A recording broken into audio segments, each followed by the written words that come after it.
இது நம்ம ஃப்ரெண்டு கிட்ட இருந்து கிடைச்ச கார்னேஷன் சாப்ளிங்ஸு. 3 ஹெல்த்தி சாப்ளிங்ஸ் கொடுத்துருக்காங்க, ரொம்ப ஹெல்த்தியான சாப்ளிங்ஸு.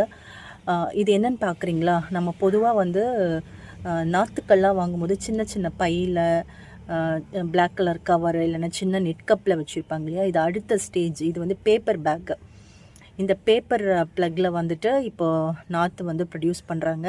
இது வந்து பெரிய அளவில் ஒரு இண்டஸ்ட்ரி மாதிரி ரெடி பண்ணுறாங்க. இன்னும் சின்ன சின்ன நர்சரிஸ்க்கு வரல, பெரிய அளவில் நாற்று உற்பத்தி பண்ணுறவங்க இந்த மாதிரி பேப்பர் பேக்ஸ் யூஸ் பண்ணி தான் பண்ணுறாங்க. ஸோ இப்போ இந்த நாற்றுக்களை வந்து நம்ம 3 கார்னேஷனையும் ஒரே தொட்டியில் தான் வைக்கிறோம். இது ஆல்ரெடி செடி இருந்த ஒரு தொட்டி. இப்போ செடி இல்லை, இதில் வந்து நிறைய ஹைட்ரடான்ஸ் போட்டு இருக்குது.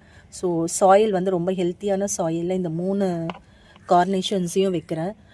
போன வருஷமும் வந்து நான் அக்ரி இன்டெக்ஸ்லேருந்து கார்னேஷன் வாங்கிட்டு வந்து வளர்த்தேன். நம்ம சென்னை கிளைமேட்டுக்கு வருமானு ஒரு டவுட் இருந்தது. ஆனால் எனக்கு ரொம்ப பியூட்டிஃபுல், நல்லா வளர்ந்து 2 கலர் எனக்கு பூத்துது, பீச் அண்ட் ரெட். ஸோ அந்த நம்பிக்கையில் இந்த தடவையும் ஃப்ரெண்டு கொடுத்த கார்னேஷனை 3த்தையும் ஒரே தொட்டியில் நட்டிருக்கேன். ஏன்னா 3க்கு வந்து இது கொஞ்சம் நல்ல பெரிய தொட்டிங்கிறதுனால 3 கார்னேஷனையும் ஒரே தொட்டியில் நட்டிருக்கேன். இதோட வளர்ச்சி எப்படி இருக்குது அப்படிங்கிறத நம்ம பார்ப்போம். இதோட அப்டேட்டையும் நான் கொடுக்குறேன். Happy gardening.